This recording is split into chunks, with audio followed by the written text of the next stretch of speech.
At my father's funeral, my uncle Marcus blocked the church entrance with his imposing frame.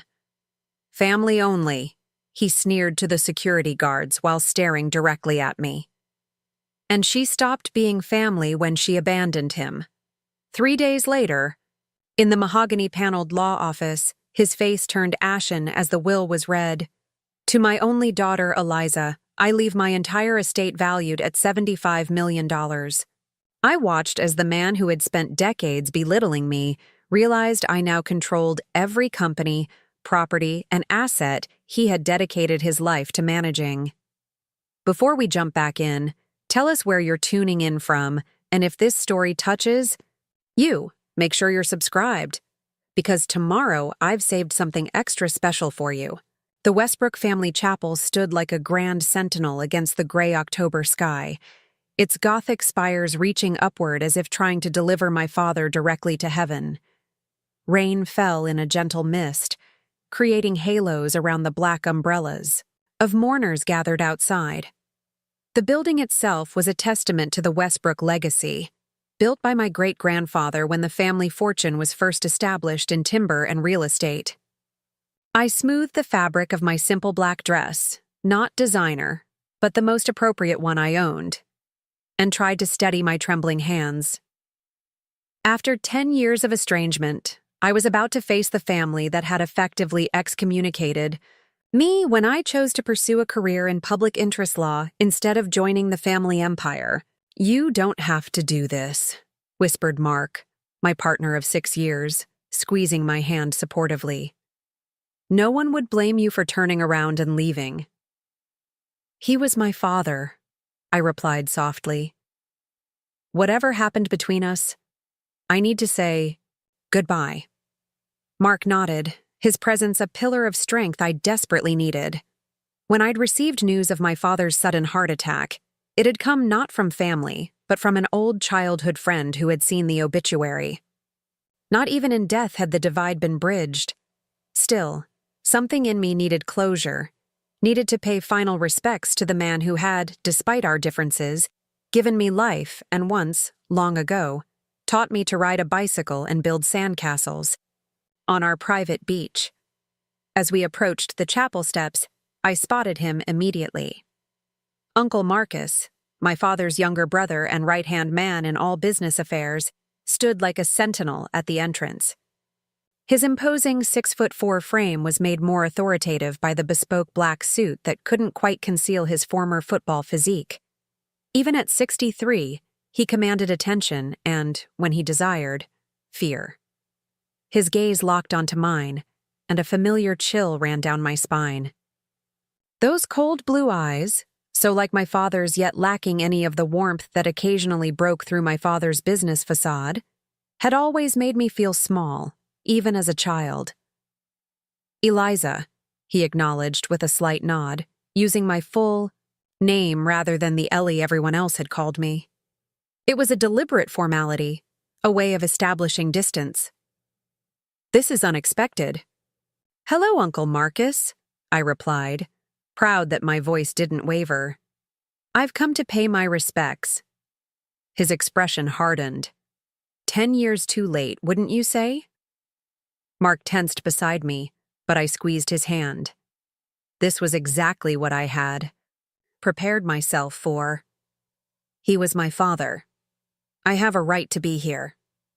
Marcus's eyebrow arched with practiced condescension. Rights? Interesting choice of words from someone who rejected every responsibility that came with being Jonathan Westbrook's daughter. Before I could respond, a sleek black town car pulled up, and Marcus's attention shifted immediately. A distinguished, older man emerged, Harold Winters, my father's attorney for over 30 years and a powerful figure in his own right.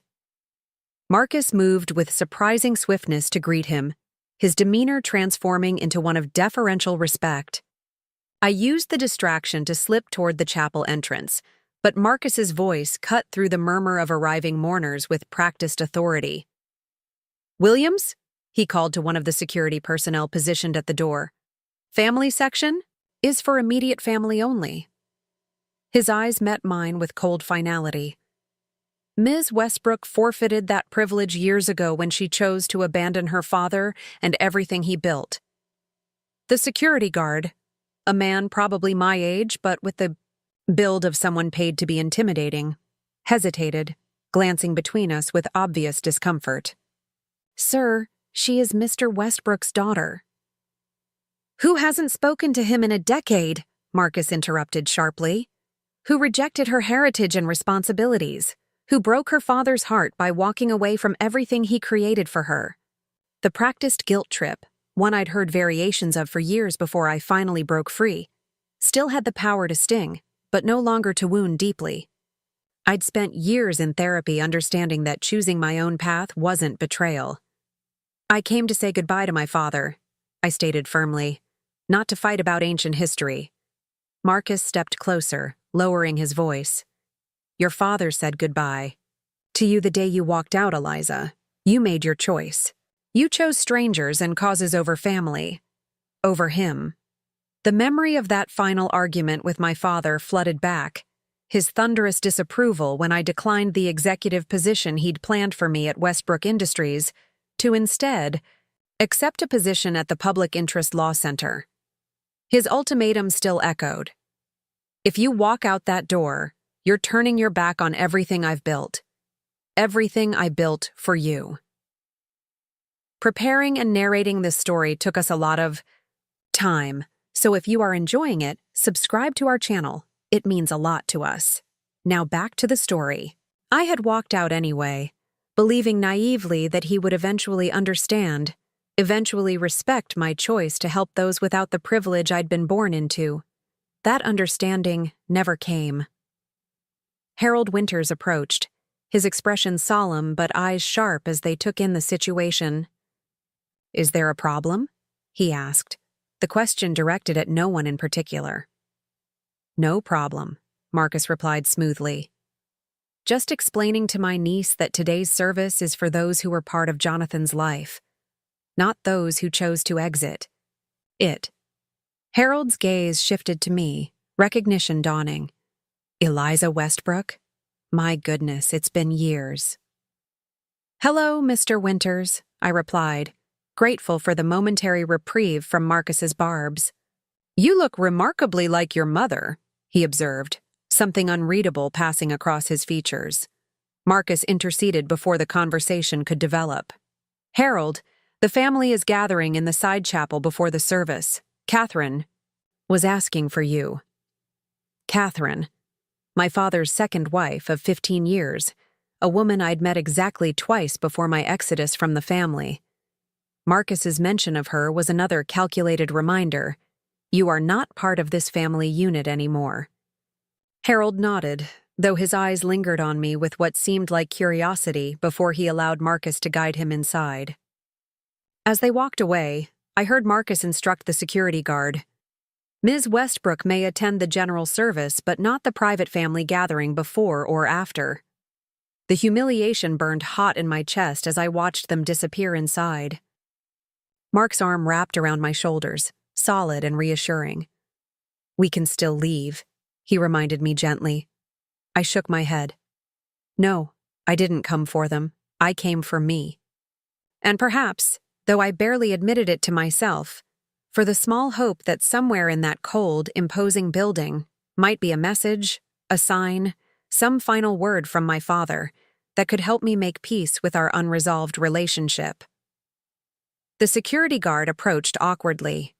"Ma'am, I'm sorry, but I've been instructed that you can sit in the general section once the service begins." I nodded, understanding the impossible position he was in. "Thank you. We'll wait." Mark and I moved to a stone bench beneath the shelter of an ancient oak tree, watching as the Westbrook inner circle arrived in a procession of luxury vehicles. Cousins I'd played with as a child, now grown with families of their own. Business associates who had known me as Little Ellie when I used to visit my father's office. None made eye contact as they hurried inside, either not recognizing me or choosing not to acknowledge my presence.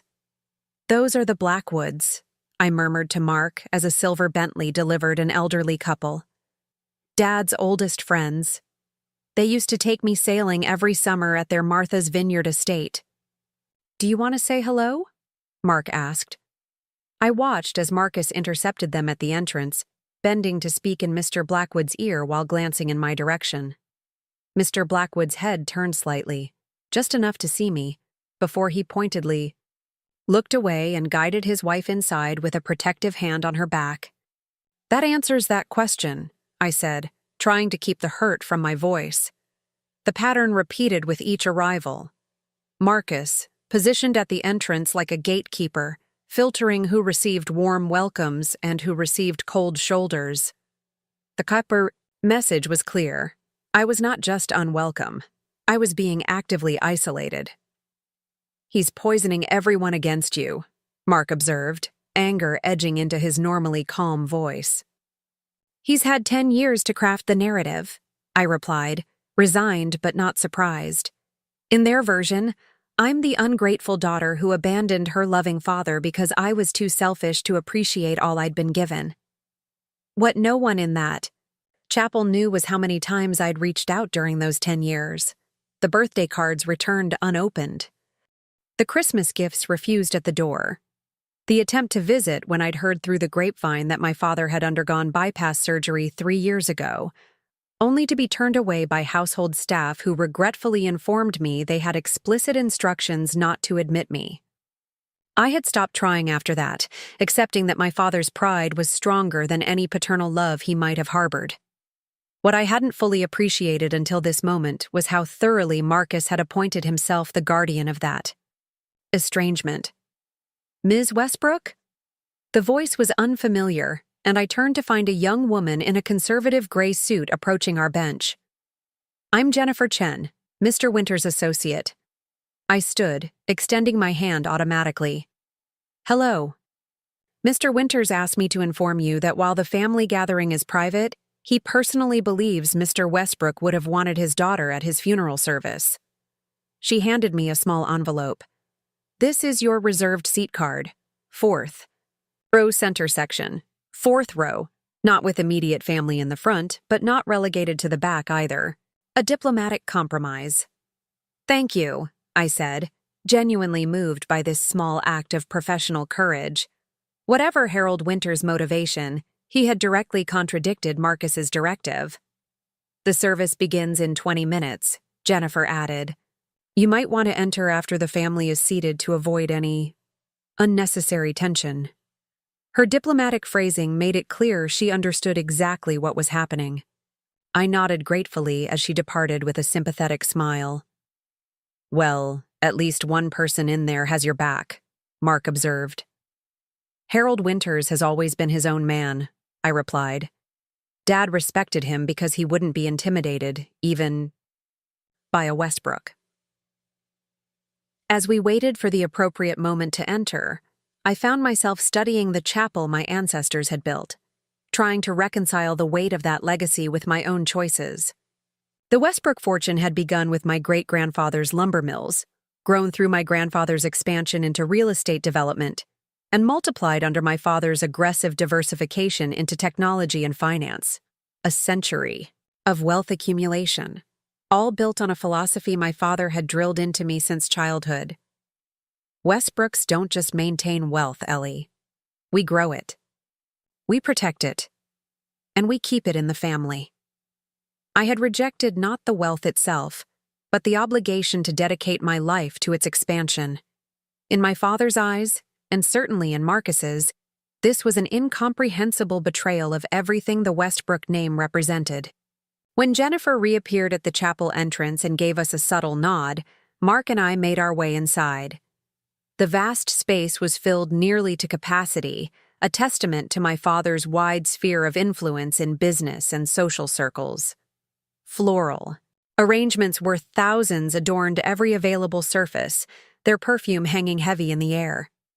We slipped into our assigned seats just as the organist began the somber processional.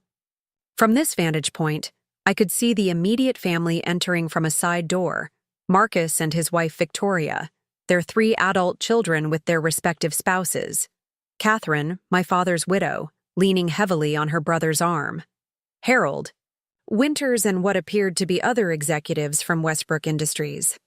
What struck me most was how many of these faces were essentially strangers to me now.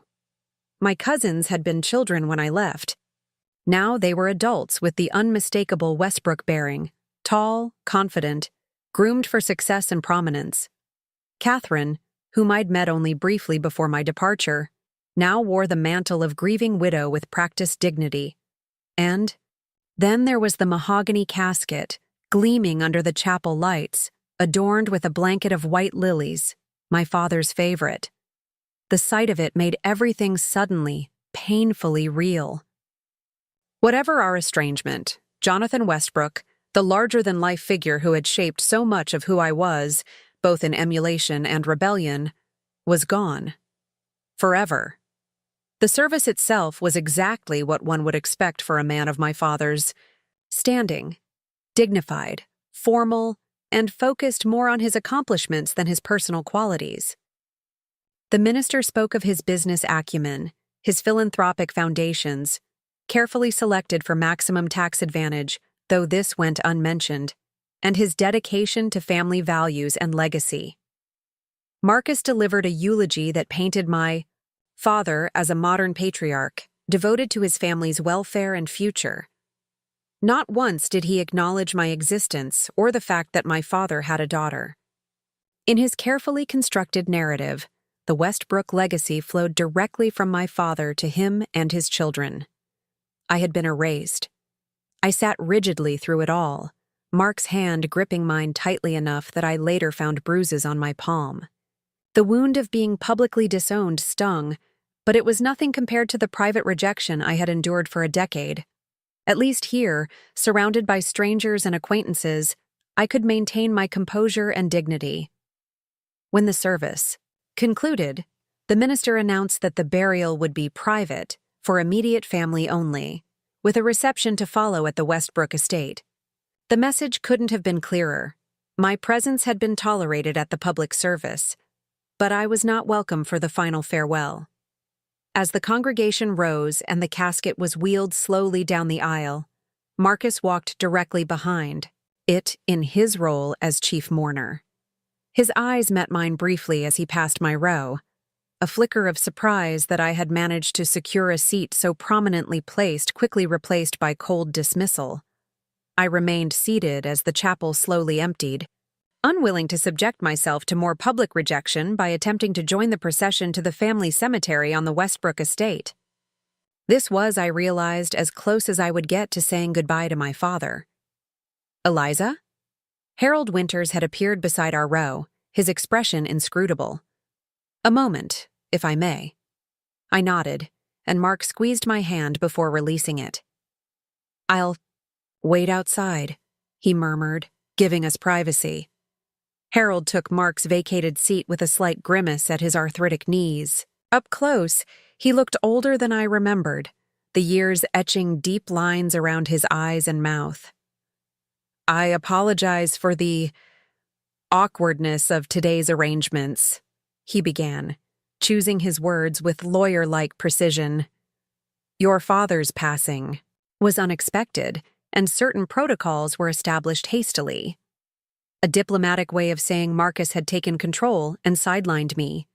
It's fine, Mr. Winters, I replied, the social conditioning of my upbringing automatically smoothing over conflict. I understood the situation when I decided to come.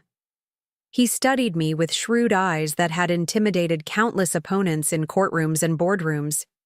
Your father was a complicated man, Eliza, set in his ways, unaccustomed to being defied. I know that better than most, I acknowledged, wondering where this was leading. Yes, I suppose you do. He reached into his inner jacket pocket and withdrew an envelope, heavyweight cream stationery with my name written in my father's distinctive bold handwriting. He asked me to give you this, should you attend his funeral. My breath caught as I accepted the envelope, its weight suddenly seeming immense. He knew I would come? Harold's expression softened slightly. He hoped you would, despite everything. Before I could process this revelation, He continued briskly, "There are business matters to discuss as well. My office, Thursday at 10 a.m., the reading of the will." Surprise must have shown on my face because he added, "You are named in the document, Eliza. Your presence is required." "Does Marcus know this?" The question slipped out before I could stop it. A ghost of a smile touched Harold's lips. "Mr. Winters needs no instructions on how to execute his legal responsibilities." He stood with another wince at his protesting joints. "Thursday, 10 a.m. The address is on my card." He handed me a business card embossed with the logo of Winters and Associates. "And, Eliza, I am truly sorry for your loss." With that, he moved away, leaving me clutching both envelope and card, my mind reeling with questions. My father had expected me to come, had left me a letter, had included me in his will despite 10 years of stone-cold silence. Outside, I found Mark waiting patiently by a massive oak tree, providing shelter from the light drizzle that had begun to fall again. "Everything okay?" he asked, studying my expression. I showed him the envelope, still unopened. "From my father, and apparently I'm in his will. I'm supposed to be at the attorney's office on Thursday." Mark's eyebrows rose. "That's unexpected." "Very." I couldn't quite process what it might mean. Had my father had a change of heart near the end? Was this a final reconciliation, or a final rebuke? The envelope suddenly felt like it might contain either healing balm or devastating poison. As we turned to leave, I spotted Marcus by the chapel entrance, deep in conversation with Harold Winters. Something in their body language. Marcus, leaning in aggressively, Harold standing his ground with professional calm, suggested conflict. Marcus's gaze shifted, landing on me with laser-like intensity. His expression darkened as he noticed the envelope in my hand. I tucked it quickly into my purse, unwilling to share even this small connection with my father. Whatever the letter contained, it was meant for me alone. The look Marcus gave me before turning away confirmed what I already suspected. The battle lines that had been drawn a decade ago had not dissolved with my father's death. If anything, they had hardened into something more dangerous. As Mark and I walked to our car, the weight of the day, the public rejection, the letter, the unexpected summons to the will reading, settled on me. For 10 years I had built a life separate from the Westbrook name and fortune. I had made my peace with the estrangement, or thought I had. Now, with a simple cream envelope and a lawyer's summons, all the complicated emotions I had carefully packed away were spilling out, demanding to be examined. "Do you want to read it now?" Mark asked gently as we reached our modest Honda, conspicuously ordinary among the luxury vehicles filling the chapel parking lot. I glanced back at the Gothic spires reaching toward the gray sky, at the departing, mourners in their expensive black attire, at the world I had both been born into and chosen to leave. "Not yet," I decided. "Let's go home first." Home was a comfortable 2-bedroom apartment in the city, filled with books and art collected during our travels, a stark contrast to the Westbrook mansion where I'd grown up. As we drove away from the chapel, I felt the familiar mixture of relief and sadness that always accompanied encounters with my past. But now there was something else too, a spark of curiosity, even hope, that perhaps the final chapter of my relationship with Jonathan Westbrook had yet to be written. The universe, it seemed, had other plans for the estranged daughter who had walked away from tens of millions to follow her conscience. What those plans might be, I would discover on Thursday morning in the offices of Winters and Associates, and, perhaps sooner, in the words my father had left sealed in cream stationery, waiting for me to find the courage to read them. The envelope from my father remained unopened on my coffee table for 2 days, its presence commanding attention like a mysterious artifact in a museum display. Every time I passed by, I felt its gravitational pull, the weight of potential revelations, both alluring and terrifying.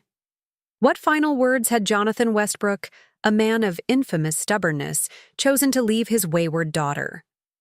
"You don't have to read it, you know," Mark said on Wednesday evening as we finished dinner. "Whatever's in there doesn't change who you are or the choices you've made." I traced the edge of my wine glass, considering. But it might change how I understand him, how I process all this. The truth was more complicated than I'd admitted even to Mark. For 10 years, I had built a narrative about my father's rejection, that his love had been entirely conditional, based solely on my compliance with his dynastic ambitions. The existence of this letter challenged that clean, simple story. If he truly hadn't cared, why write to me at all? "I need to know," I decided, setting down my glass with newfound determination. "Before tomorrow's meeting, I need to know what he wanted to say." Mark squeezed my hand supportively before clearing our plates, giving me privacy for this moment.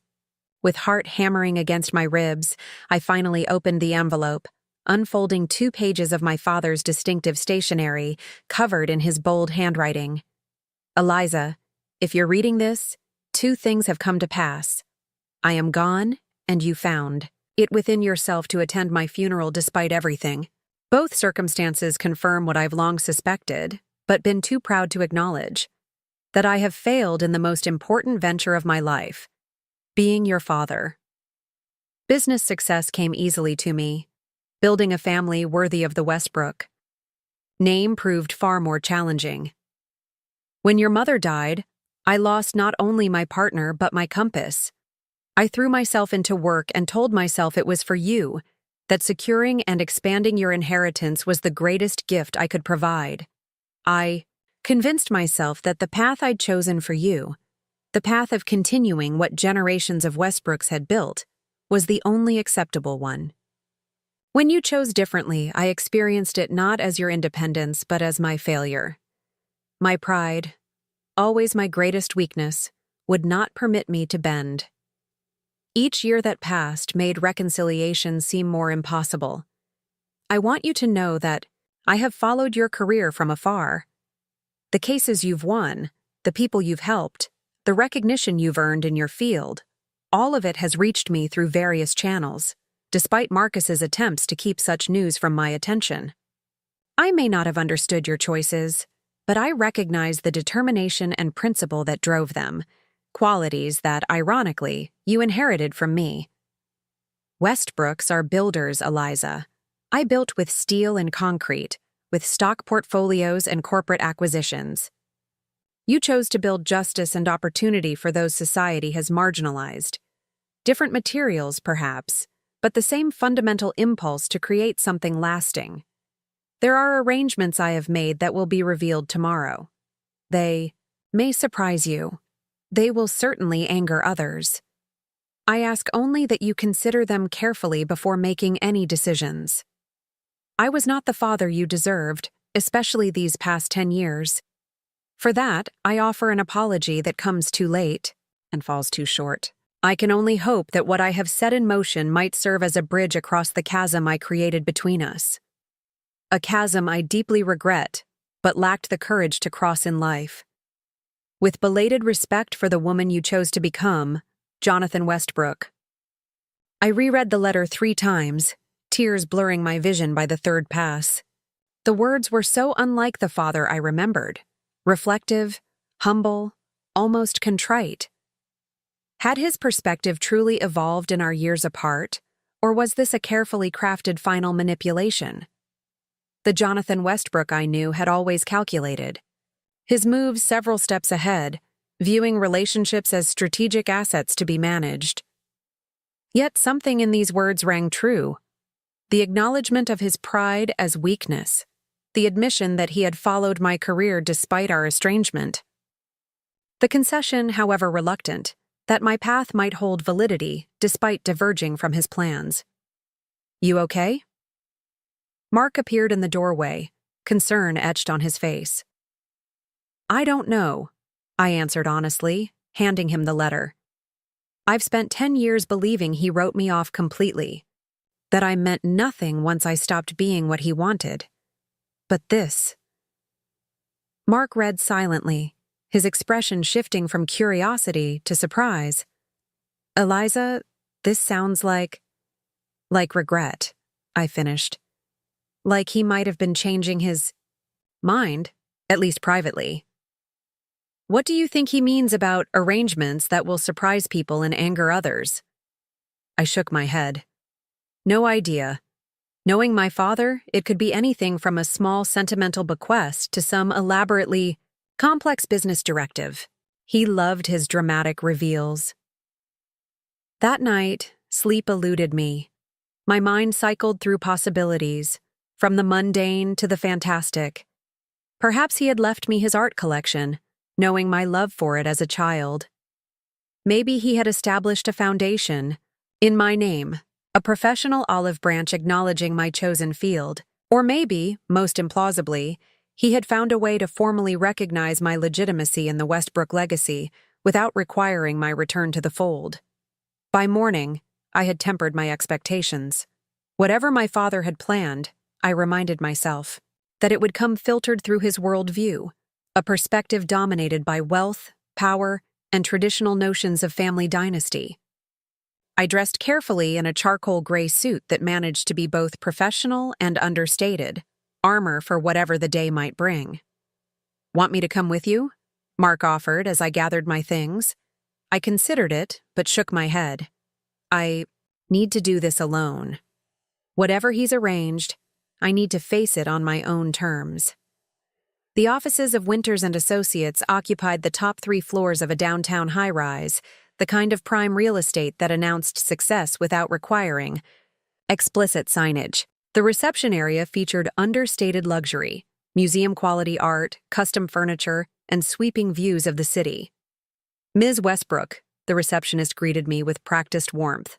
Mr. Winters is expecting you. Please follow me. She led me through corridors lined with more exceptional art to a large conference room where several people were already seated around a massive mahogany table. My step faltered momentarily when I recognized the assemblage. Marcus and Victoria, their 3 children, Catherine, and several Westbrook Industries executives. Marcus's head snapped up at my entrance, his expression darkening immediately. "What is she doing here?" he demanded of Harold Winters, who rose from his position at the head of the table. "Ms. Westbrook is here at my invitation, as stipulated in Jonathan's will," Harold replied calmly. "Good morning, Eliza. Please, take a seat." Every eye in the room followed me as I moved to the only vacant chair, directly opposite Marcus. The symbolism wasn't lost on me. Harold had positioned us as adversaries. "This is a family matter," Marcus persisted, his complexion reddening. "She forfeited her place in this family a decade ago." "Marcus," Harold's voice carried the weight of his decades of legal authority. "As executor of Jonathan's estate, I determine who is present at this reading. Your objections are noted but will not alter the proceedings." Victoria placed a restraining hand on her husband's arm, whispering something that marginally diffused his obvious anger. My cousins, Philip, Abigail, and Carter, studied me with expressions ranging from curiosity to outright hostility. None had been adults when I'd left. Now they were fully integrated into the Westbrook empire, their identities shaped by the wealth and privilege I had rejected. Catherine, my father's widow, observed me with detached interest. We had never developed any relationship during my father's life, her role as his second wife coming after I was already in college. She was impeccably groomed as always, her grief marked by tasteful designer mourning attire rather than visible emotion. "Now that we're all present," Harold began with practiced authority, "I'll proceed with the reading of Jonathan Westbrook's last will and testament." He opened a leather portfolio and extracted a substantial document, adjusting his reading glasses. With deliberate precision. "I, Jonathan William Westbrook, being of sound mind and body, do hereby declare this to be my last will and testament, revoking all previous wills and codicils." What followed was a meticulous cataloging of minor bequests, charitable donations, gifts to loyal staff members, specific personal items designated for friends and associates. Everyone listened with well-mannered patience, waiting for the substantive portions that would address the actual Westbrook fortune. I noticed Marcus growing increasingly restless as Harold continued through the preliminary sections. His fingers drummed against the tabletop until Victoria placed her hand over his to still the movement. The tension in the room thickened perceptibly when Harold finally reached what everyone had been waiting for. Regarding the disposition of my primary assets, including my controlling interest in Westbrook Industries, all real estate holdings, investment portfolios, and personal property, not otherwise specifically designated herein. Harold paused, either for dramatic effect or to ensure everyone's full attention. Marcus leaned forward slightly, his expression one of anticipatory satisfaction. I bequeath all such assets in their entirety to my daughter, Eliza Catherine Westbrook. The silence that followed was absolute, stunning in its completeness. For several heartbeats, no one moved or spoke, as if the words hung physically in the air, too impossible to immediately absorb. Then Marcus exploded from his chair. "What? This is preposterous. It cannot possibly be legal," Harold continued, as if there had been no interruption. "My daughter shall inherit all shares, properties, and holdings previously under my name, to be managed according to her sole discretion. This includes my 62% controlling interest in Westbrook Industries and all subsidiary companies." "I've been running those companies for 20 years, Marcus shouted, face contorted with rage and disbelief. "Everything we've built. Everything. I've sacrificed—" "Marcus, please sit down," Harold directed firmly. "There's more." "More?" Marcus's voice rose dangerously. "What more could there possibly be after this? This betrayal?" Harold met his gaze steadily. "Provisions regarding your continued employment, should Eliza choose to retain your services." The humiliation in those words, that my father had reduced his brother from presumed heir to contingent employee whose position depended on my goodwill, struck Marcus like a physical blow. He sank back into his chair, shock temporarily overwhelming his anger. "My brother Marcus has served Westbrook Industries capably as Chief Operating Officer," Harold read. "His continued employment in this capacity shall be at my daughter's discretion, with compensation to be determined by the board of directors under her leadership." I sat perfectly still, my own shock carefully contained behind the composed exterior my father had ironically taught me to maintain in business settings. Inside, my thoughts whirled chaotically. 75 million was the conservative estimate of my father's fortune. The actual value, considering all holdings and investments, likely approached twice that figure. And he had left everything, every company, property, and asset, to me, the daughter who had walked away from it all. The daughter who had built a life deliberately separate from Westbrook wealth and influence. "This can't be," Philip, Marcus's oldest son, finally spoke. "Uncle Jonathan wouldn't leave everything to someone who hasn't been involved with the company for a decade. Someone who knows nothing about running a business empire." "She has an MBA from Wharton," Harold pointed out mildly. "The same as your father, and she worked directly under Jonathan for 2 years before her departure." 2 years versus my father's 20? Abigail countered incredulously. "This makes no sense." Catherine, who had remained silent throughout, finally spoke. "Harold, surely there are provisions for me as Jonathan's wife?" Harold nodded. "Yes, Catherine. Jonathan has established a trust that provides you with a generous annual income and lifetime use of the Manhattan apartment and Palm Beach residence. These properties will revert to Eliza upon your death." Another calculated move by my father, ensuring his widow's comfort while maintaining his daughter's ultimate control. Catherine's expression revealed nothing, but I sensed the insult she must feel at being granted use rather than ownership. "This shall be contested," Marcus declared, regaining his composure enough to shift into strategic mode. Jonathan was clearly not of sound mind when he made these provisions. Eliza hasn't spoken to him in 10 years. She rejected everything he stood for. Harold removed his reading glasses, fixing Marcus with a steady gaze. I personally witnessed Jonathan's signing of this document 6 months ago. He was in excellent mental health, fully cognizant of his decisions. I specifically questioned him about these provisions, as I anticipated this exact reaction. His response was unequivocal. "And what response was that?" Marcus demanded. "That is privileged information between me and my client," Harold replied. "However, I can assure everyone present that Jonathan was completely certain about his decisions regarding the disposition of his estate." Marcus turned to me then, eyes blazing with decades of resentment suddenly unleashed. "Did you know about this? Is that why you suddenly appeared at the funeral after 10 years of silence? Getting your hands on what you once claimed not to want?" The accusation stung, but I held his gaze steadily.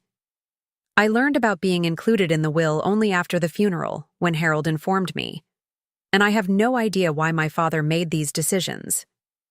"Liar," Marcus hissed. "You manipulated him somehow. Got to him when he was vulnerable after his surgery." "I tried to visit him after his surgery," I corrected quietly. "Your staff turned me away at the door. On your instructions, I presume." A flicker of something, guilt or perhaps just strategic recalculation, crossed Marcus's face before he mastered it. "This meeting is clearly just the beginning of a long legal process," he declared, gathering his things. "My attorneys will be in touch, Harold. I suggest you prepare your associates for a protracted battle." He stood, gesturing for his family to follow. Victoria rose obediently, but their children hesitated, looking uncertainly between their father and me. Their cousin, who had just been named inheritor of the fortune they had been raised to expect, would be largely theirs. "Philip, Abigail, Carter," Marcus barked impatiently. "We're leaving." As they filed out, Catherine lingered briefly. "I had no knowledge of these arrangements," she said, addressing me directly for the first time. "Despite what you might think, I encouraged Jonathan to reconcile with you many times over the years." Before I could respond, she followed the others, leaving just Harold and me in the suddenly vast conference room. "That went more or less as expected," Harold commented. With remarkable understatement gathering his papers. "You knew exactly what was in that will," I said. "That's why you positioned me opposite Marcus. You were expecting a confrontation." Harold's expression turned wry. "I've known the Westbrook men for over 30 years, Eliza. Your father and your uncle share one critical trait. Neither handles surprises well, especially those that challenge their sense of entitlement." I leaned back in my chair, the full weight of what had just transpired finally settling on me. Why would he do this? It makes no sense. I walked away from all of this. I built a completely different life. "Perhaps that's precisely why," Harold suggested, closing his portfolio with deliberate care. "Jonathan valued determination and independence, even when it opposed his wishes. In his final years, he spoke of you often, usually after reading about your legal victories in the papers." This revelation aligned with the letter, the suggestion that my father had followed my career from afar. But it still didn't explain such a dramatic reversal of his apparent wishes. "Marcus will challenge the will," I said, thinking aloud. "He'll claim undue influence or diminished capacity." "He'll try," Harold agreed. But Jonathan anticipated this. He underwent comprehensive psychological evaluation before signing the final documents. He documented his reasoning extensively in private memoranda that I'm authorized to produce should the will be contested. And he made no changes to his estate planning after his heart problems began, eliminating the deathbed decision argument. My father's thoroughness was so characteristic that I almost smiled. Even in death, Jonathan Westbrook had outmaneuvered his opponents. "What happens now?" I asked. "Now," Harold said, "you have decisions to make. As of this morning, you are the majority shareholder of Westbrook Industries and sole owner of all your father's personal assets. The corporate transition documents are prepared and awaiting your signature. The board has been notified of an emergency session tomorrow morning to formally recognize the change in leadership. The speed and finality of it was breathtaking. In the span of an hour, I had gone from a modestly comfortable public interest attorney to one of the wealthiest women in the country, controller of a business empire I had deliberately walked away from. "I need time," I said. "This is overwhelming." Harold nodded understandingly. "Time is something you have, but not in unlimited supply. Markets respond to uncertainty. The longer Westbrook Industries remains in leadership limbo, the more vulnerable it becomes to stock devaluation, hostile takeover attempts, or internal fragmentation as executives choose sides. Marcus has allies throughout the company," I acknowledged, remembering the corporate culture from my brief time there. "Yes, and you will need to determine quickly who remains reliable in this new paradigm." Harold gathered his belongings, but paused before leaving. "Jonathan believed you were equal to this challenge, Eliza. Whatever his failings as a father, his business judgment was rarely wrong." With that parting wisdom, he left me alone in the conference room that had just witnessed the most unexpected transfer of power in Westbrook history. I remained seated for several minutes, staring out at the city skyline visible through floor-to-ceiling windows. Somewhere in those gleaming towers was my office at the Public Interest Law Center, filled with case files of clients who counted on me, people whose lives would be materially improved by the successful resolution of their legal problems. And here, in this rarefied corporate atmosphere, I had just inherited responsibility for thousands of employees whose livelihoods depended on Westbrook Industries' continued success. People who would be profoundly affected by decisions I now had the power to make. The irony wasn't lost on me. I had left Westbrook to help people my father's wealth and influence would never touch. Now I controlled that wealth and influence, with all the power for both good and harm such control entailed. As I finally rose to leave, my phone buzzed with a text from Mark. "How did it go?" I stared at the simple question, unsure how to begin answering it. How could I possibly explain that the estranged daughter who had walked away from wealth and privilege had just been handed control of the very empire she had rejected? Outside the building, I paused on the sidewalk, watching the everyday bustle of city life continuing around me. People hurrying to meetings, tourists consulting maps, vendors selling everything from hot dogs to designer knockoffs. None of them knew that the woman in the gray suit standing motionless amid their activity had just experienced a seismic shift in her reality. I finally texted back, "Coming home now. Everything's changed. Will explain in person." As I hailed a taxi, I realized I was still clutching my father's letter in my purse. His words about arrangements that may surprise you and will certainly anger others now seemed like the understatement of the century. What I couldn't determine, and what would require careful reflection, was whether his posthumous gift represented genuine respect for the woman I'd become or a final, inescapable attempt to pull me back into the world I had deliberately left behind. The taxi pulled away from the curb, leaving behind the towering edifice of corporate power and carrying me back toward the modest life I had built for myself. But now that life had a ticking clock on it. By tomorrow morning, the news would break, publicly. The business world would be abuzz with speculation about the estranged daughter suddenly inheriting the Westbrook empire. And I would need to decide whether to accept my father's final, most unexpected gift, or find a way to relinquish it on my own terms. By morning, the news had broken.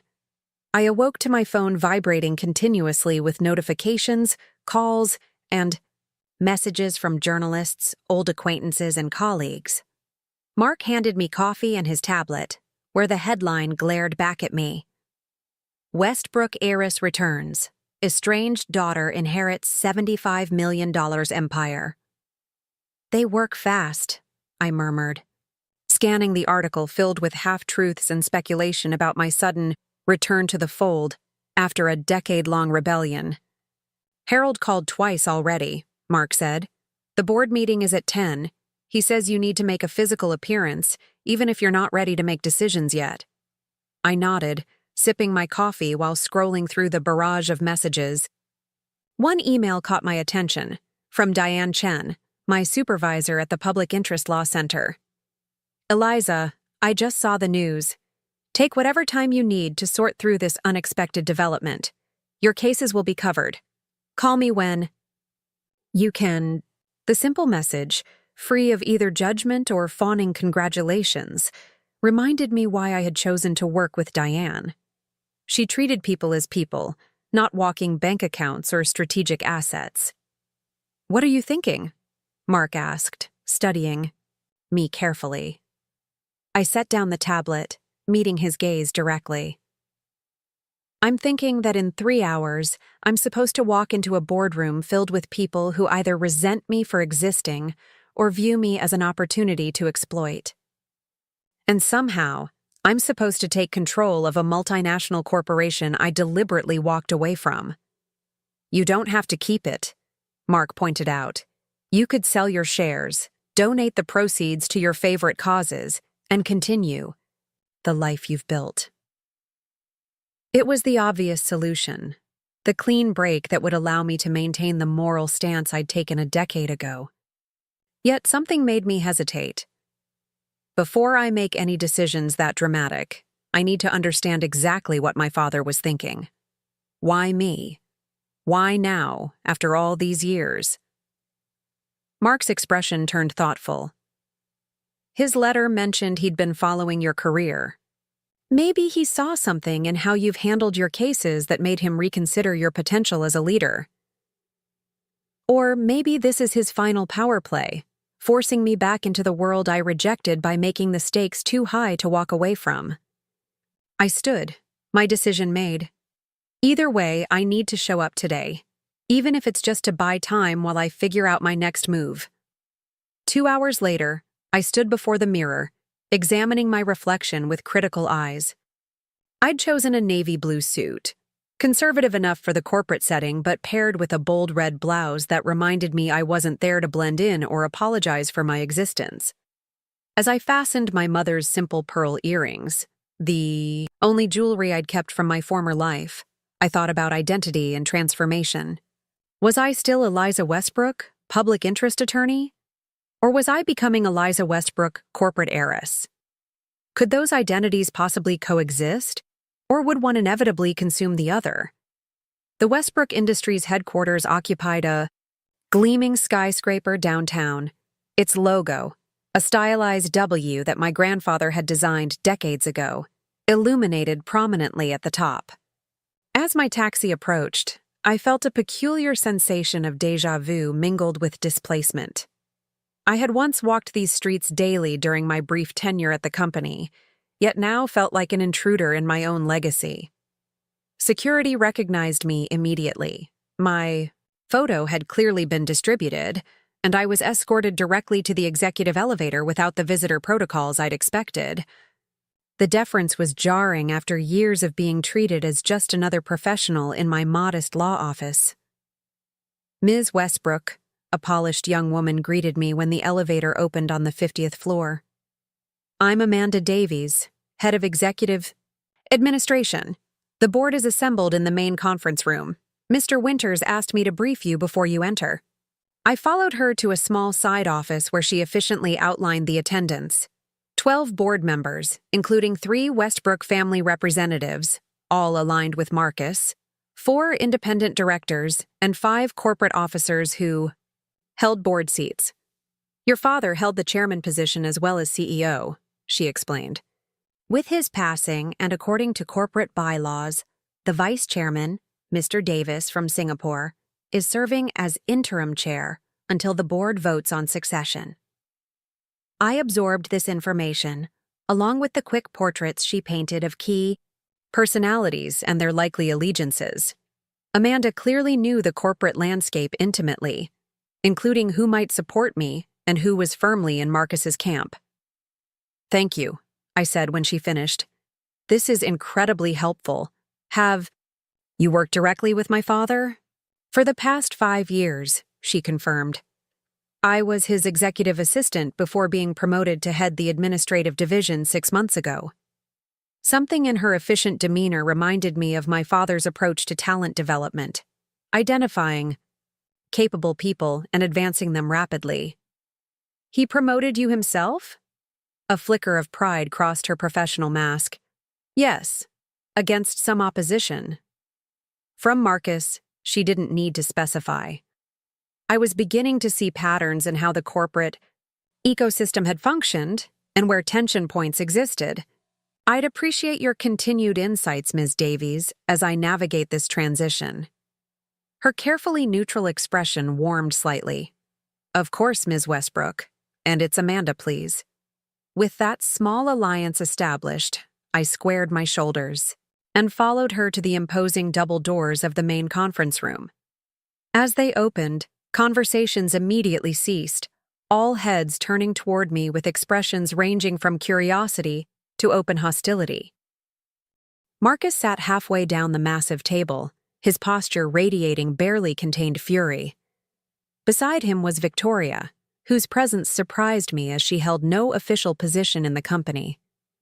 2 seats away sat Philip, Marcus's oldest son, who had been fast-tracked into a VP position despite being only 30. The family block was completed by 2 elderly board members who had been my father's contemporaries and viewed Marcus as his natural successor. Harold Winters rose from his seat near the head of the table. "Ladies and gentlemen, Ms. Eliza Westbrook, majority shareholder of Westbrook Industries following Jonathan Westbrook's bequest." No one applauded. Several people studied me with open skepticism, measuring me against whatever preconceptions they held. An distinguished Asian man, presumably Mr. Davis, the interim chair, gestured to the empty chair at the head of the table.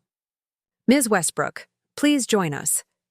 We were just discussing the succession plan given the unexpected circumstances." I took the offered seat with outward calm, though sitting in my father's chair sent a current of unreality through me. For a decade, I had defined myself by what I was not. Not a corporate tool, not a wealth hoarder, not my father's puppet. Now I literally occupied his position. "Before we continue," Marcus interjected before I could speak, "I feel compelled to note for the record that my niece, while legally the majority shareholder pending our challenge of Jonathan's will, has 0 experience with the operations of Westbrook Industries as it exists today. Her brief employment a decade ago cannot possibly qualify her to make decisions affecting our global interests." Several heads nodded in agreement, while others maintained careful neutrality. "Thank you for that clarification, Marcus," I replied, evenly. "You're absolutely right that I lack recent operational experience with Westbrook Industries specifically. What I do have is 10 years of experience structuring complex legal agreements, managing diverse stakeholder interests, and advocating for transparent and ethical business practices." I paused, letting that sink in before continuing. "I don't presume to step in and immediately run daily operations. That would be irresponsible. What I do intend is to thoroughly understand the current state of affairs before making any substantive decisions about leadership or direction." This measured response seemed to surprise many present, who had perhaps expected either cowering inexperience or arrogant entitlement. Mr. Davis nodded approvingly. "A prudent approach. Perhaps we might begin with departmental overviews from each division head." For the next 2 hours, I listened intently as executives presented carefully prepared summaries of their areas: finance, operations, legal, international divisions, and technology initiatives. I asked targeted questions that demonstrated I was neither ignorant of business principles nor easily misled by corporate jargon. My legal training proved invaluable in quickly identifying areas where information was being strategically withheld or glossed over. Marcus watched with growing consternation as I established myself as measured but incisive. When the CFO finished his presentation on quarterly projections, I focused on a footnote in his handout. This contingency reserve seems unusually large. For standard operations, I observed. What specific risks is it meant to address? The CFO glanced nervously at Marcus before answering. We've been preparing for potential regulatory challenges in our Southeast Asian operations. What kind of challenges? Another uncomfortable pause. Some of our labor practices have been flagged by local authorities as potentially non-compliant with new regulations. You mean workers' rights violations? I translated bluntly. Marcus interjected sharply. We are operating completely within legal frameworks as they existed when our contracts were signed. These are retroactive regulatory changes designed to extract additional payments. Or designed to ensure basic safety and fair compensation, I countered. I'd like a complete report on these issues by tomorrow, including our current compliance status and the human impact of these practices. A ripple of surprise ran through the room. Corporate executives weren't accustomed to questions about human impact in board meetings. By early afternoon, the initial presentations concluded, and Mr. Davis called for a brief recess before addressing succession planning. As people filtered out for refreshments in the adjacent room, Harold approached me. You're doing remarkably well, he said quietly. Better than Jonathan anticipated, I suspect. Is that a compliment or an expression of surprise that a public interest lawyer can understand corporate operations? His eyes crinkled with amusement. Both, perhaps. But be prepared. The real battle begins after the break. Marcus has been lobbying board members for weeks, ever since Jonathan signed the final version of his will. He's consolidated significant support. I nodded, watching Marcus across the room, deep in conversation with two board members. What exactly is he planning? A motion to appoint an executive oversight committee that would effectively limit your authority to make major decisions without board approval, a restriction that never applied to your father or any previous majority shareholder. The maneuver was clever, acknowledging my technical ownership while neutering my actual power. Can he succeed? Possibly. The bylaws allow for extraordinary governance measures in times of significant transition or crisis. Your ascension could be framed as both. Before I could respond, a familiar face appeared at my elbow, Jennifer Chen, Harold's associate who had helped me at the funeral. Ms. Westbrook, she said urgently, there's a situation developing that requires immediate attention. Could you step outside briefly?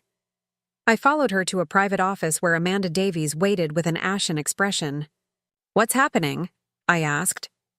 Marcus has just instructed IT to revoke your system access and security credentials, Amanda explained. He's also directed security to escort you from the building after the board meeting concludes, regardless of the outcome. Can he do that? Jennifer answered. Technically, no. As majority shareholder, you outrank him. But he's COO and has operational authority over day-to-day functions, unless explicitly contradicted by someone of higher authority. Meaning me, I concluded. Yes. But you'd need to assert that authority immediately and publicly. I considered the implications. Marcus was creating a power vacuum, positioning himself as the de facto authority while technically acknowledging my ownership stake. If I left the building today without establishing operational control, I might find myself locked out of my own company, majority owner on paper but practically powerless. What do you suggest? I asked the three women. Amanda spoke first. Counter instructions to security and IT, effective immediately. Establishment of your executive authority through an all-staff communication, and appointment of an interim management team you trust to execute your directives. Her decisive strategy impressed me. And who would you recommend for this interim team? People who were loyal to your father but not completely aligned with Marcus. There are several senior directors who fit that profile. Jennifer added, You need a visible presence in the building beyond today, an office, a schedule, physical occupation of the space. Their advice crystallized my understanding of corporate power dynamics. Authority existed in both policy and presence. Paper. Ownership meant little without the practical exercise of control. Amanda, draft the counter instructions for security and IT. Jennifer, work on the legal language for an executive directive establishing my operational authority. I'll handle Marcus and the board. As they set to work, I mentally prepared for the confrontation ahead. This was no longer about taking time to understand my inheritance. It was about preventing a corporate coup before it solidified. When the board reconvened, the tension had thickened perceptibly. Marcus exuded smug confidence as Mr. Davis called the meeting to order. "We turn now to the critical matter of leadership succession," Davis began. "In light of the unusual circumstances of majority ownership transferring to Ms. Westbrook, who has been absent from company operations for a decade, I open the floor for proposals regarding interim governance." Marcus immediately stood. "I move that the board establish an executive oversight committee comprised of 5 board members, with authority to review and approve all major corporate decisions during this transitional period, including but not limited to executive appointments, significant financial transactions, and strategic initiatives." "Second," called one of his allied board members promptly. "Discussion?" Davis looked around the table, his expression carefully neutral. Before anyone else could speak, I rose. "I appreciate the board's concern for stable governance during this transition. However, I must address a more immediate issue." I turned to face Marcus directly. "It has come to my attention that you have issued instructions to revoke my access credentials and arrange for my removal from the building following this meeting. Is this correct?" The direct confrontation caught him off guard. Several board members exchanged alarmed glances. "I've taken reasonable security precautions given the unusual circumstances," he replied, recovering quickly. "Until the board determines an appropriate governance structure, it would be irresponsible to allow unrestricted access to our systems and facilities." "I see. So you've unilaterally decided to restrict the majority shareholder's access to her own company," I stated, letting the implications sink in around the table. "This raises immediate concerns about your judgment and respect for proper corporate governance." I turned to address the entire board.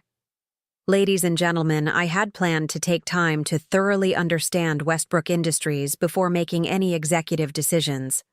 However, Mr. Westbrook's actions force me to accelerate that timeline." I placed a document on the table that Jennifer had prepared during the break. "This is an executive directive, effective immediately. It establishes that as majority shareholder, I am assuming the position of chairwoman of the board and interim CEO until permanent leadership appointments can be determined." Murmurs erupted around the table as I continued. "The directive also explicitly confirms that no restrictions on my access or authority are permitted without my written consent. Any attempts to circumvent this directive will be treated as a violation of fiduciary duty." Marcus's face flushed dark red. "You can't possibly step in as CEO. You know nothing about running this company." "I know enough not to attempt a corporate coup on my first day," I replied evenly. "Which is why my second executive action is this." I distributed another document prepared by Jennifer. "This establishes an office of the CEO consisting of myself and 3 experienced executives who will co-manage operations while I come up to speed. Sarah Liang from International Operations, James Hargrove from Finance, and David Powell from Legal Affairs." The selection, all respected veterans who had maintained independence from Marcus's faction, sent another ripple through the room. "This is outrageous," Marcus sputtered. "The board has the authority to establish governance during transitions." "The board has the authority granted to it by the corporate charter and bylaws," I interrupted, "neither of which supersede the rights of the majority shareholder except in cases of demonstrated malfeasance. Unless you're alleging I've committed some corporate crime during my first 3 hours of ownership. Harold Winters chose this moment to intervene. As corporate counsel, I confirm that Ms. Westbrook's directives fall within her authority as majority shareholder. The proposed oversight committee would require her consent to be valid under our bylaws. Marcus looked to his allies, but the momentum had shifted. My direct confrontation of his behind-the-scenes maneuvering had exposed his power grab for what it was, making board members wary of too openly supporting him. "I suggest we adjourn to consider these developments," Mr. Davis said diplomatically. "We can reconvene tomorrow after legal counsel has reviewed all relevant documents." "Before we adjourn," I added, "I want to be absolutely clear. I am not here to dismantle what my father built. I am here to understand it, evaluate it, and, yes, potentially evolve it. Those who work constructively with me during this transition will find me reasonable and open to expertise.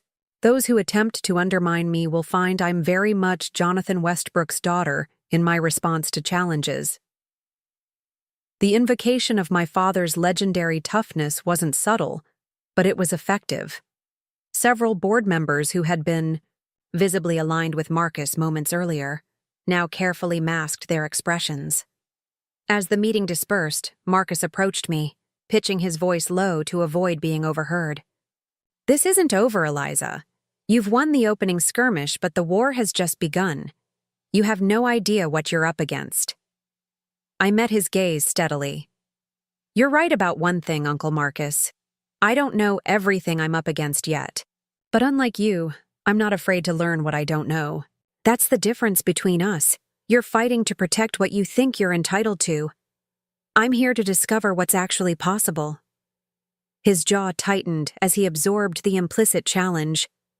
Without another word, he turned and strode from the room, his entourage scrambling to keep pace. Amanda approached as the room cleared. "Your instructions to IT and security have been implemented. Your office, is ready, and the executive assistants have been briefed on the transition." "Thank you, Amanda." I gathered my materials, feeling the weight of the day's confrontations. "Please arrange meetings with Liang, Hargrove, and Powell for tomorrow morning. I need to establish working relationships quickly." After she departed, Harold lingered. "Your father would have enjoyed watching you today. That combination of strategic patience and decisive action when pushed, it's very much his style." "I'm not sure how I feel about that comparison," I admitted. "Understandable. But consider this. Jonathan built this company using both his brilliance and his flaws.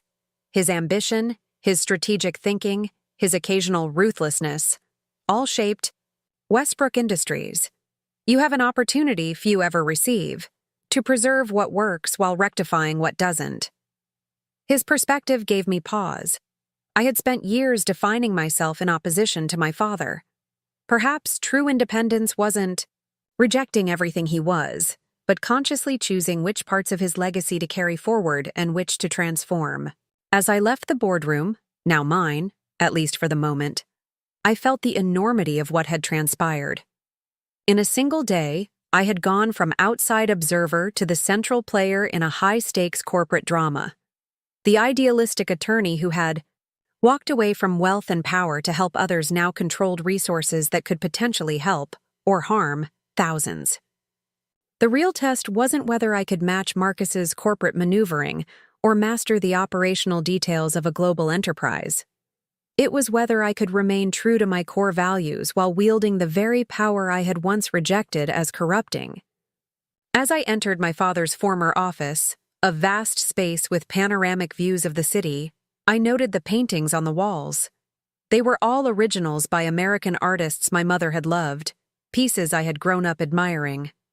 My father had kept them close all these years, these tangible connections to the woman we had both loved and lost. On his desk, now mine, sat a single framed photograph I had never seen before.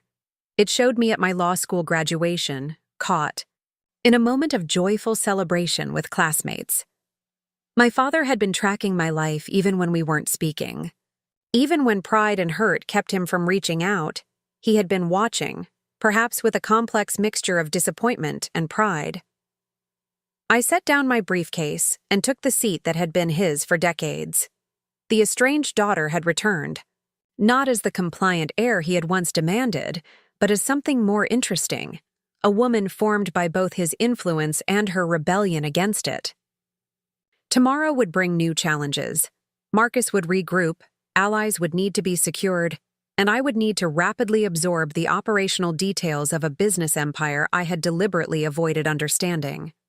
But for this moment, sitting, in the symbolic center of the Westbrook legacy, I allowed myself to feel not just the weight of responsibility, but the potential of possibility. Perhaps this unexpected inheritance wasn't just about wealth or control. Perhaps it was my father's final gift, a platform from which I could effect change on a scale I had never imagined possible. The morning sun illuminated the Manhattan skyline as I sipped coffee in my office, reviewing documents Amanda had prepared summarizing Westbrook Industries' global operations. After a restless night in the corporate apartment, kept ready for visiting executives, I had arrived at 6 a.m., determined to absorb as much information as possible before my 9 a.m. meeting with my newly appointed management team. My phone buzzed with a text from Mark. Saw you on 3 different business news channels this morning. How does it feel to be the prodigal heiress? I grimaced at the nickname already being circulated. The business press had transformed my story overnight into a sensationalized narrative of rebellion and return, complete with speculation about my secret reconciliation with my father before his death. None captured the complex truth that I had inherited an empire without warning, from a man I hadn't spoken to in a decade, for reasons I was still struggling to understand. Still processing, I texted back. Meeting with new management team soon. Miss you. Miss you too. Remember who you are, not just what you now own. His reminder centered me as Amanda entered with more files. Ms. Westbrook, I've compiled the personnel files for the executive team and departmental directors as requested. And security called. Mr. Marcus Westbrook is attempting to access the executive floor without an appointment. I had been expecting this. Marcus wouldn't accept yesterday's defeat without a counteroffensive. Tell security to escort him to the gold conference room. I'll meet him there in 15 minutes. The small delay was deliberate, establishing that he now operated on my schedule, not his own. I used the time to review the most critical points from Amanda's briefing notes on our Southeast Asian labor issues, the very topic Marcus had tried to minimize yesterday. When I entered the conference room exactly 15 minutes later, Marcus was pacing like a caged predator. He wore an impeccably tailored suit and a thunderous expression. Is this really necessary, Eliza? Having security escort me through my own building like some common intruder? Good morning to you too, Uncle Marcus, I replied calmly, taking a seat at the head of the table. And to clarify, this isn't your building. It belongs to Westbrook Industries, of which I am now the majority shareholder and acting CEO.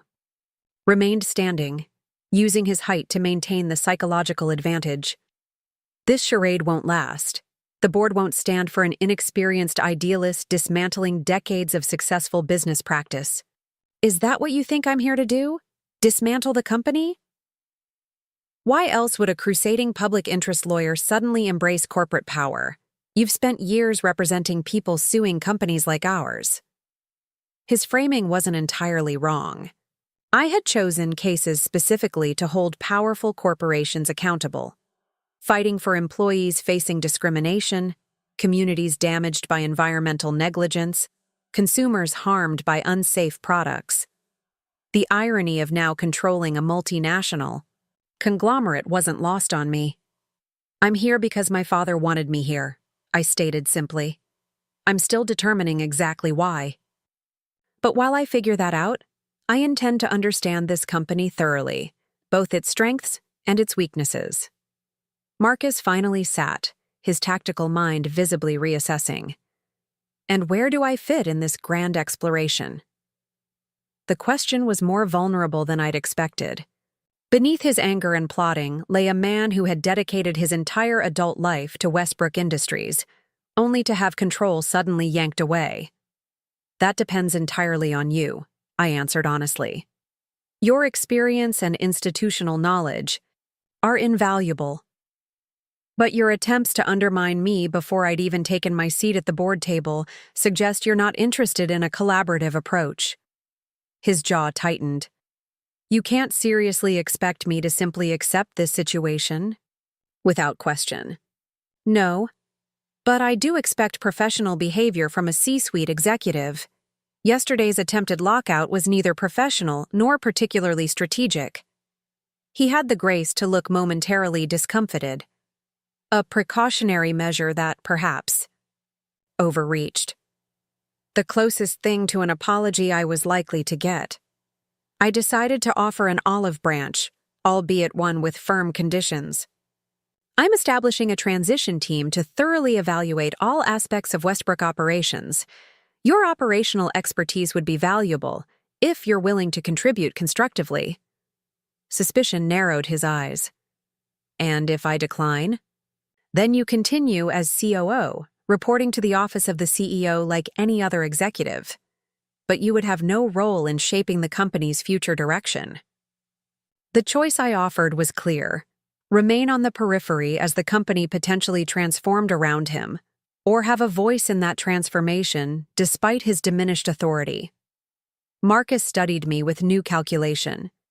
You're more like him than I expected. My father? Jonathan would appreciate the elegant trap of this offer. Reject it and be sidelined. Accept it and implicitly acknowledge your authority. I smiled despite myself. He did teach me to create no-lose scenarios whenever possible. A long moment stretched between us. Decades of family history and corporate politics crystallized in this negotiation between uncle and niece, former heir and new owner. Finally, Marcus nodded curtly. I'll join your transition team. But understand this. If I believe you're endangering what Jonathan built, I won't remain silent out of family loyalty or corporate politics. I wouldn't expect you to, I replied. 9 a.m. tomorrow, main conference room. We'll establish the team's structure and objectives. After he left, I allowed myself a moment of relief. Having Marcus cautiously inside the tent was preferable to having him unequivocally opposed. Whether this fragile truce would hold remained to be seen, but it was a start. The remainder of the morning unfolded in a whirlwind of introductions and briefings. Sarah Liang, James Hargrove, and David Powell, my newly appointed Office of the CEO colleagues, proved to be exactly what I needed. Experienced executives with deep company knowledge, professional integrity, and the diplomatic skills to navigate the corporate politics my arrival had thrown into chaos. The most urgent issue is stabilizing market perception, Hargrove explained during our first strategy session. Westbrook stock dropped 4% at yesterday's close on news of the succession uncertainty. We need to project stability and continuity to prevent further decline. Agreed, Liang added. Our international partners are particularly sensitive to leadership changes. I've already received calls from our major Chinese and European allies seeking reassurance. Powell, the legal affairs director, outlined the pending lawsuits and regulatory investigations requiring immediate attention, including the Southeast Asian labor practices issue I'd flagged yesterday. The situation is more serious than was presented to the board, he admitted. We've had 3 safety incidents at the Jakarta facility in the past year, 2 resulting in worker hospitalizations. Local regulators have issued preliminary findings that could result in significant penalties. Why wasn't this disclosed properly? I asked. An uncomfortable silence fell before Powell answered carefully. There was disagreement at the executive level about the appropriate response. Some advocated for full transparency and immediate remediation. Others preferred a more Measured approach focused on legal defenses and minimal required changes. Marcus led the second faction, I surmised. Yes, and as COO, his perspective generally prevailed. The pattern was becoming clear. Marcus had managed the company with a singular focus on financial performance, treating ethical and safety concerns as obstacles to be minimized rather than core responsibilities. I want a complete audit of all our international operations, I directed. Not just legal compliance, but ethical practices, labor conditions, environmental impact, community relationships. If we have problems, I want to know now, not when they explode into public relations disasters or lawsuits. My management team exchanged glances, seemingly assessing whether this represented idealistic naivety or strategic foresight. That's ambitious, Hargrove noted cautiously, and potentially expensive if remediation is required. More expensive than class action lawsuits, regulatory penalties, and reputation damage? I countered. I've spent years watching corporations pay far more to clean up preventable messes than they would have spent preventing them in the first place.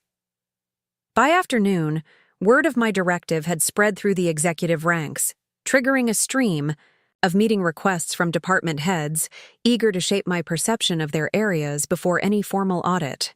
I recognized the corporate survival instinct at work, everyone scrambling to position themselves favorably in the new regime.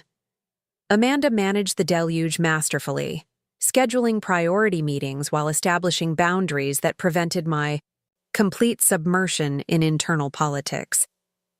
By 6 p.m., when most of the executive floor had emptied, I was reviewing financial projections when Harold Winters appeared at my door.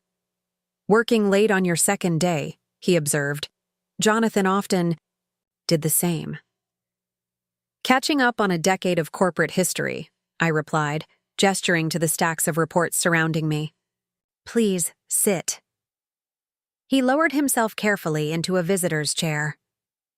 "I understand you've launched a comprehensive ethics audit and reached a détente with Marcus. Productive first day." News travels fast. In corporate environments, always. Especially news that affects stock prices and career trajectories. He studied me with measured approval. "You're adapting more quickly than I anticipated.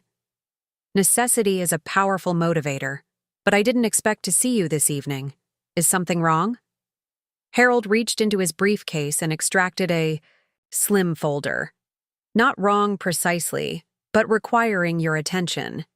These are the formation documents for your father's most private project, the one even Marcus knows nothing about." My curiosity piqued instantly. "What kind of project?" "The Westbrook Foundation. Jonathan established it 6 months ago, simultaneously with finalizing his will. It's completely separate from the company's existing charitable arm." I opened the folder, scanning documents that established a private foundation with an initial endowment of $20 million, a substantial sum, but only a fraction of my father's personal wealth. "What's the foundation's purpose?" I asked. "That's where it becomes interesting. The mission statement is remarkably open-ended: to identify and address systemic injustices through strategic intervention and reform. The specific focus areas were left for you to determine." I looked up sharply. "For me? This foundation was created for me to run?" "Jonathan was explicit that you would serve as chairwoman, with full authority over grant-making decisions and strategic direction." Harold handed me another document, a personal letter from my father dated the same day as the foundation's establishment. Unlike the letter I'd received after the funeral, this one was brief and direct. "Eliza, the Westbrook Foundation represents my belated recognition of the path you chose. While I may not have understood your decisions, I have watched. You fight for those without power or voice. This foundation creates a platform to expand that work at a scale beyond what your current position allows. Use it wisely. Change what needs changing. J.W." The simplicity and directness of the message struck me profoundly. My father, legendary for his controlling management style, had created an organization with virtually unrestricted purpose and placed me in complete control. It was simultaneously a peace offering, an acknowledgement of my chosen path, and a challenge to think bigger. Did he ever explain why he created this? I asked Harold. Not explicitly. But in our last conversations, he spoke frequently about legacy, not just the business empire he built, but what it would ultimately contribute to the world beyond wealth creation. I sat back, processing these revelations. So he leaves me, the company, and creates a foundation aligned with my values. Was he hedging his bets? Giving me options? Harold considered this thoughtfully. Perhaps. Or perhaps he realized that real change requires both avenues, economic power and social mission. One without the other is inevitably limited. The insight resonated uncomfortably. In my years of public interest work, I had often felt the frustration of winning individual battles while the systems that created injustice remained firmly intact. We would win damages for employees discriminated against by a corporation, only to watch that same corporation absorb the penalty as a cost of doing business and continue problematic practices. When does the foundation become operational? I asked. It's fully established legally. The initial funding is in place. It awaits only your direction to begin operations. I stood and walked to the window, looking out at the city as twilight descended. Lights glowed in countless offices and apartments, each representing lives affected by the decisions made in towers like this one. Decisions about wages and working conditions, about environmental impacts and community investments, about where wealth flowed and who benefited from its movement. For a decade, I had positioned myself in opposition to corporate power, fighting its excesses and abuses from the outside. Now I controlled both a global corporation and a philanthropic foundation, unprecedented authority to effect change from both within and without the system. He was quite strategic, wasn't he? I said finally, even from beyond the grave. Harold smiled faintly. Jonathan Westbrook never made an unconsidered move in his life, but what his strategy intended is for you to determine. After he left, I remained at the window, contemplating the dual inheritance my father had orchestrated. The company represented traditional power, hierarchical, profit-driven, measured by market growth and financial returns.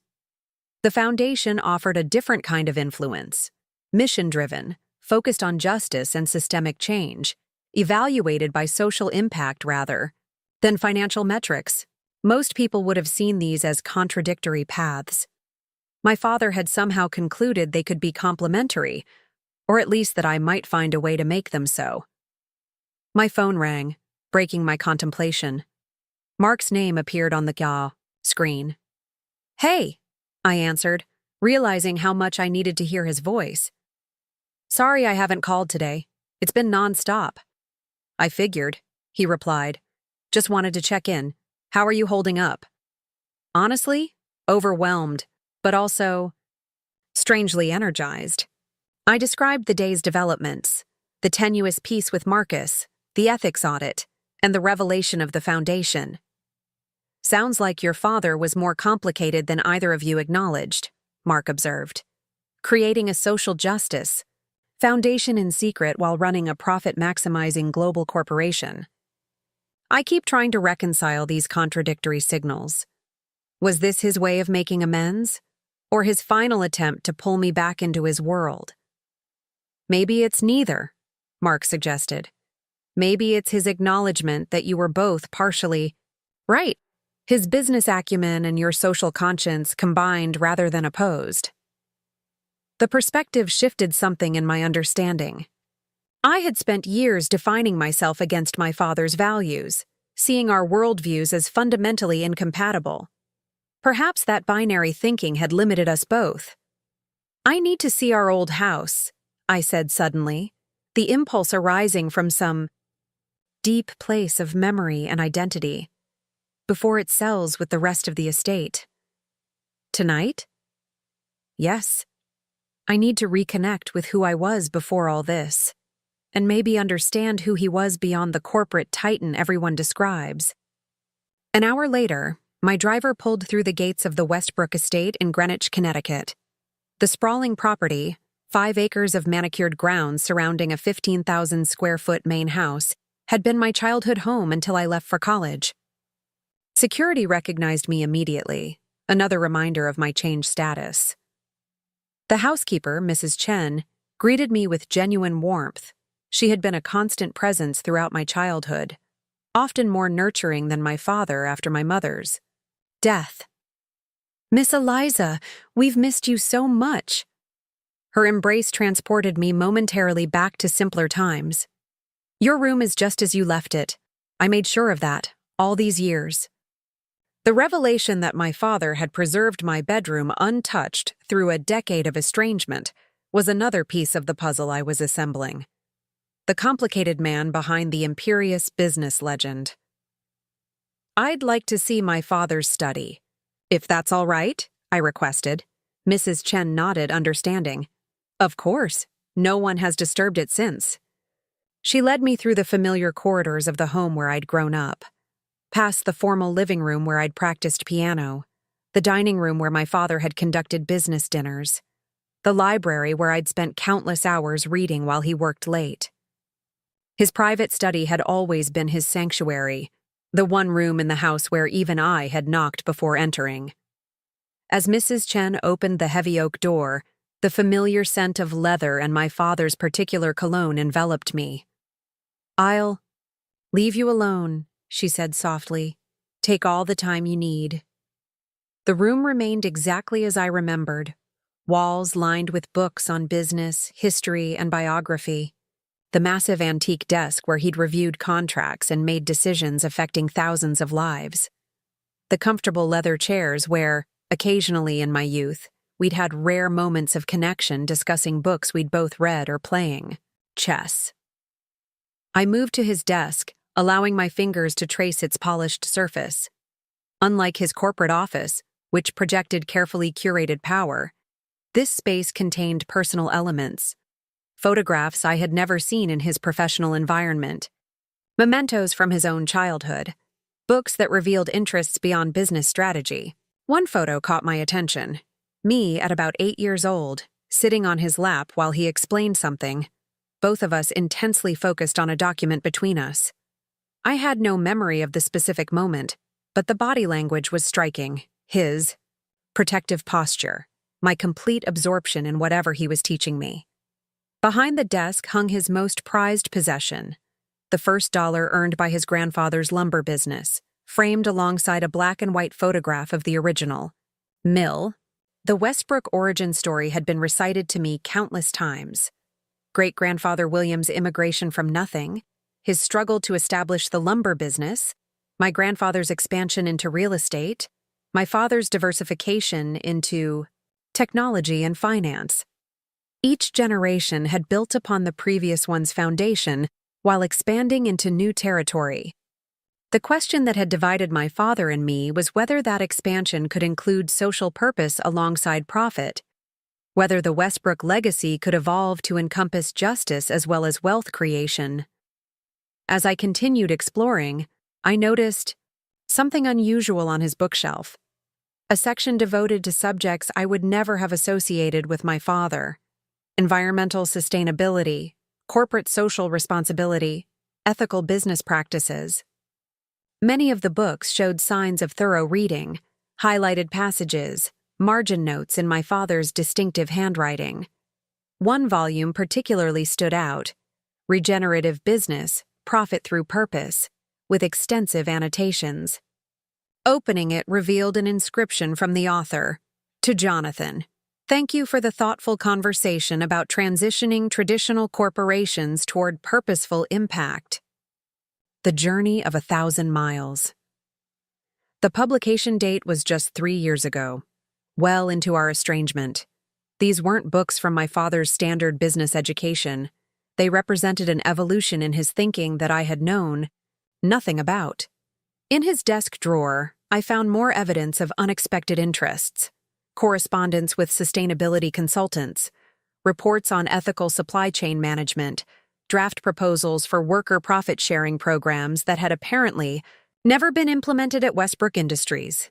The picture emerging was of a man in private transition, exploring concepts that contradicted his public persona, while never quite finding the courage or opportunity to fully embrace them in his corporate leadership. Had Marcus been an obstacle to implementing these ideas? Had my father's legendary pride prevented him from publicly evolving his thinking? Or had he simply run out of time before completing his own transformation? As midnight approached, I sat in his chair, surrounded by the artifacts of his private intellectual journey, and began to understand the true nature of my inheritance. It wasn't just the company and foundation as separate entities. It was the opportunity to complete the integration my father had begun exploring, but hadn't lived to implement, bridging profit and purpose, corporate power and social responsibility. The Westbrook Foundation wasn't a separate path from Westbrook Industries. It was the missing counterbalance that could transform the company itself. And my decade of fighting for justice wasn't opposed to my business education and corporate understanding. It was the essential experience needed to guide that transformation effectively. For the first time since receiving news of my inheritance, I felt a sense of clarity about my path forward. I wasn't betraying my principles by accepting my father's legacy. I was being given unprecedented tools to implement them at scale. My father's journey and mine had taken different routes, but were converging toward a shared destination. A recognition that business could and should serve both shareholders and society, that profit without purpose was ultimately hollow, and that real impact required leveraging all available systems for change.